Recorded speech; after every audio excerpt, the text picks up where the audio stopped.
A video on battering out, breadcrumbing, and frying some pork shoulder. So it's actually cured pork shoulder.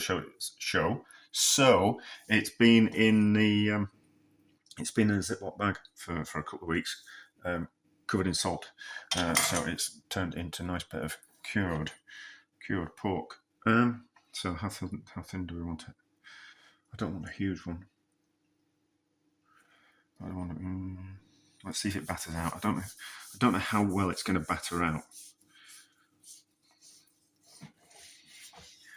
That's probably a little bit too big. We don't want that fat on it. That's going to get used in something else. That fat's going to get used in something else as well. So that'll feel like that. This might batter out. So let's get that out of the way before we start. Put it back in the Ziploc bag for safekeeping. So I don't want to do this on top of the cooker. That'd be a really bad idea. I'll have to find a better surface to do this. But we just need a bag to put it in, and then I'm going to hit it with the rolling pin. I don't want to damage the top of the cooker, so we'll just find a better surface. And we'll see if this actually batters out. Easy to batter out a pork chop because it's the loin of pork is one muscle. Then the same with the chicken breast. It's easier to batter that out, but this has got different muscles in the shoulder, so it might just not be as easy to batter out, but we will find out. I have battered out. The meat muscles have been separated from the fat in between. I don't know how this is going to flour, egg and breadcrumb. We'll have to see. We'll have to see if it works. How does it look when you get out of the bag? It's nice and thin, which is what we want. You just need to be gentle with it. Well, if you're doing lots,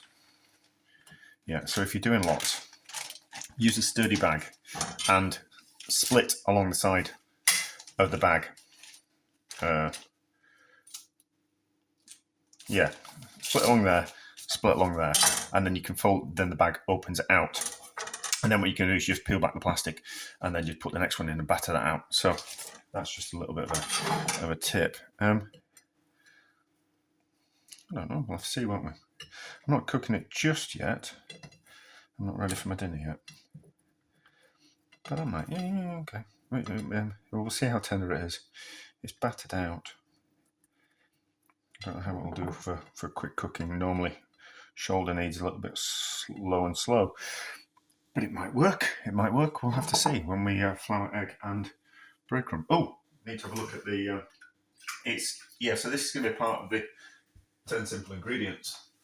No, that's not the right one. So the breadcrumbs will be from sourdough. So I've got these. These should breadcrumbs.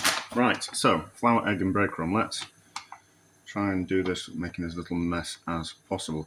I was tempted to deep fry this, but I don't think that'd be a good idea. I don't really want to mess up my beef tripping with breadcrumbs, to be honest. And I don't really want to faff about with. I'm going to do. I suppose it's going to be part of another type of thing. This. I'm not in fact. I don't know if this is going to be 2 videos or one.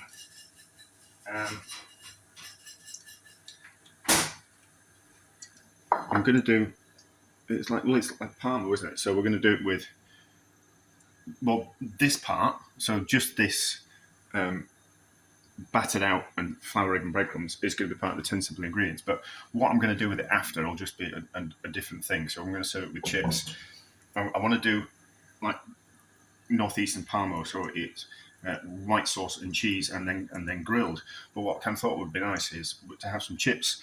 So Parmo, the battered out scallop, and then chips, and then white sauce and cheese, and then grill it. I kind of thought that would be nice. So that's what I'm gonna do. So it will. Well, part of it will be yeah, I'll just make one video, I think, and we'll kind of do it that way. So I've got a fork out now. Kitchen's looking a bit of a mess. So let's try not to make any more washing up than we actually need. I'm not making the chips. I'm just gonna. I've got some in the freezer. But they'll be improved for being made with the beef dripping. So that into there like that. So flour, egg, and then lard in the pan.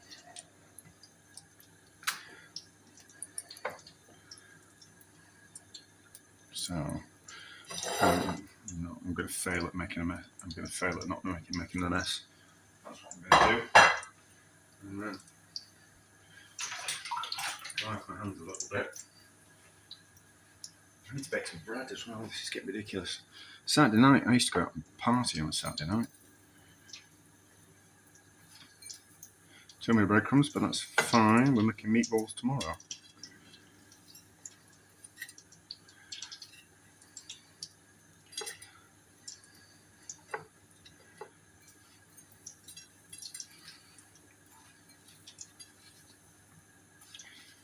And then, yeah, so we're going to use plenty of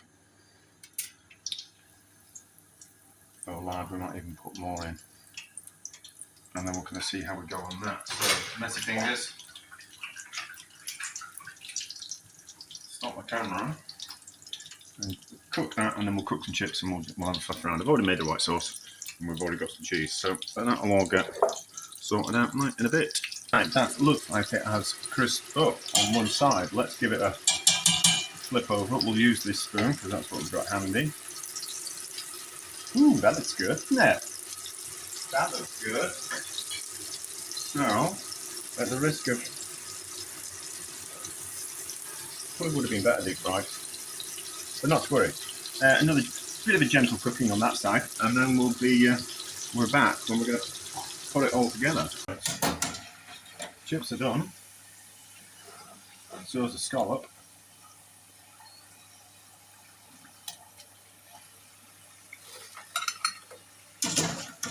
Oh no, I've made too many chips. Not to worry. Shouldn't be, you know, the cane chips aren't cheap. There shouldn't be black bits on them. Although we went to a really kind of quite fancy restaurant. Well, expensive. And there was black bits on the chips. I thought terrible. So we're going to use, got a bit of this sauce. So that's why you don't fry chips in a pan on top of your stove. I've got a bit of this sauce that needs using up, so we can put that on. Pretend it's a bit of bechamel, and then we'll top it with proper bechamel. Oh no, it's not proper bechamel. So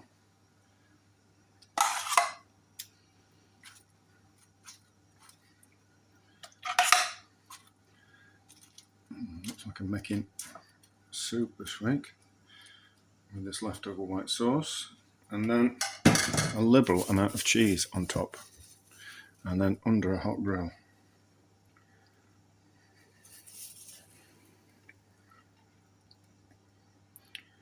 Well, the sauce should have been hot, really, shouldn't it? But anyway, not to worry. It'll be fine. It'll be fine. Underneath the grill.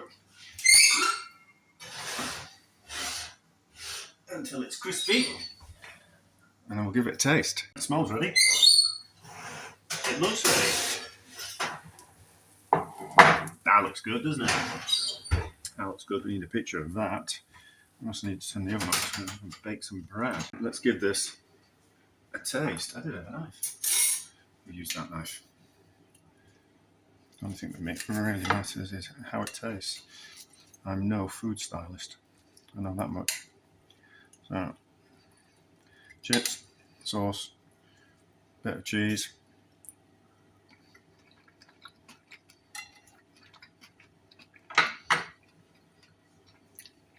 That's lovely, is that? That scallop's good. That scallop's good. So, didn't need any seasoning because it was cured, but That's lovely. That's certainly a welcome addition to the 10 simple ingredients. The chips aren't, the cheese aren't, the white sauce isn't. But, well, the white sauce is. But the scallop's particularly good. So that's definitely going in the 10 simple ingredients. That's delicious. I'm going to overeat and make myself feel sick. A success.